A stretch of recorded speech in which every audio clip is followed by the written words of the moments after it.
So, Generation Y, are they just like young people? Are we seeing in Generation Y what we've seen in the young people of every generation before them?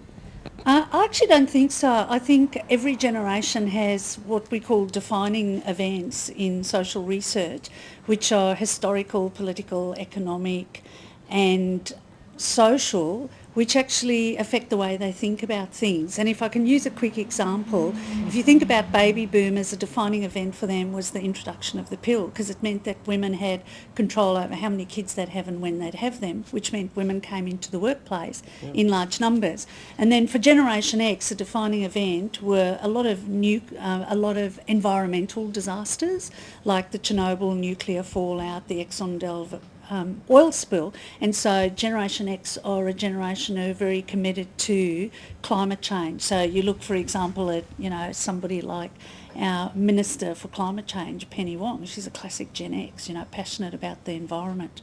And if you look at Gen Ys, they are restless according to society, they're impatient, they've got short attention spans.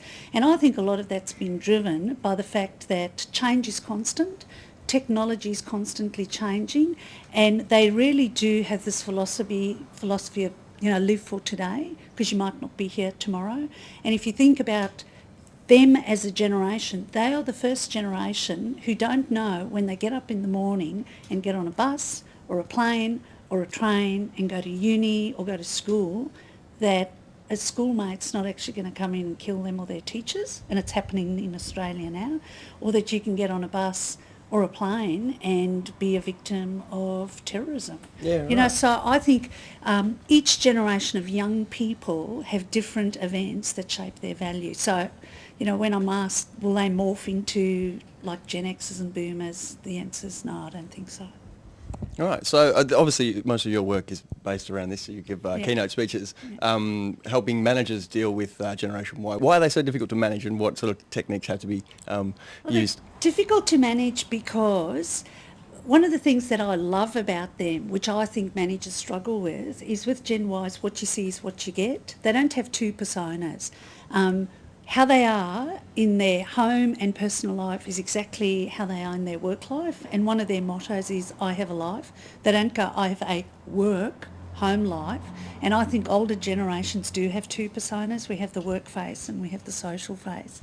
And so they want to be actively involved in decision making, they want to be heard, they want to participate, they're team players. So what they're looking for are managers and leaders who have a collaborative and inclusive style. Whereas traditionally, and in fact still in most workplaces, the predominant management style is paternalistic, command, control and directive.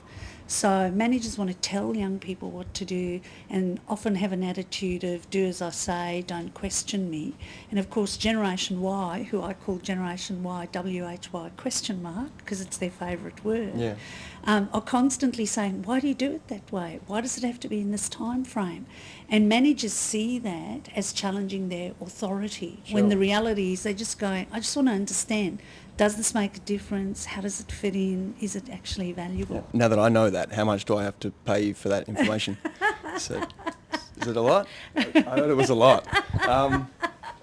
Well, one, just personal interest while we're on it. Where do you see that taking them into their 30s and 40s? What's the future for Gen Y? Look, I think Generation Y, of all the generations, is a generation who will constantly redefine themselves. I say it tongue-in-cheek, but I mean it seriously when I say most baby boomers who are born 1946 to 1964 don't have their first midlife crisis till somewhere between 45 and 50. And then they go, oh my God, what have I done with my life for the last 25 years? Our Gen Xers have their first midlife crisis in their early 30s and then reinvent themselves every 7 to 8 years. But Gen Ys constantly reinvent themselves because of all the generations. They are most comfortable with change. What they want is consistency in relationships, but they're very comfortable constantly reinventing themselves in work and socially. Sure. Would it take something like a recession? You talk about the defining moments of a generation. Was it too late for a defining moment for this generation? Look, I think we talk a lot about, there's a recession coming. I'm somebody who has a finance and economics background. I think it's an economic slowdown. I don't think it'll be a recession like the 80s and 90s if you look at the trends. Oh, that's sad news. But the other important thing that I think many employers are overlooking is that we're in the middle of a skill shortage and it's not going to go away. We've got an ageing population, we've got an ageing workforce. For every 10 workers leaving the workplace in the next 3 to 5 years, there'll only be 8 workers to replace them. And who are those workers? Gen X and Gen Y, who are also, by the way, the most tertiary educated generations in employment history. They have options. Can they build houses? Not necessarily, but do they want houses is the question we should be asking. Yes. Because they're not the ones buying houses, they just live in their parents' houses. You have 2 Gen Y kids of your own, is that true? Yeah. And do they live with you? Well, they live in the family house right. with boyfriends and dogs, so I moved out. I left home. Forced out by a I generation. know, so they're still there, and I've got the mortgage, and they've got the house. Do you find the kids fit the mould? Oh, I think pretty much outspoken, self-confident, constantly challenging, and I'm the first to say one of my daughters works for me and one of my, in inverted commas, adopted daughters, because I have this extended family of another 3, so I've got 5 Gen Ys who constantly, keep me grounded. And, I recently said to one of my daughters who works for me, I said, some days you just do my head in. She went, excuse me, you do my head in every day. So, that's your role as a mother. That's Gen Y. So why aren't Generation Y moving out? Well, they're not moving out because they've got it made at home.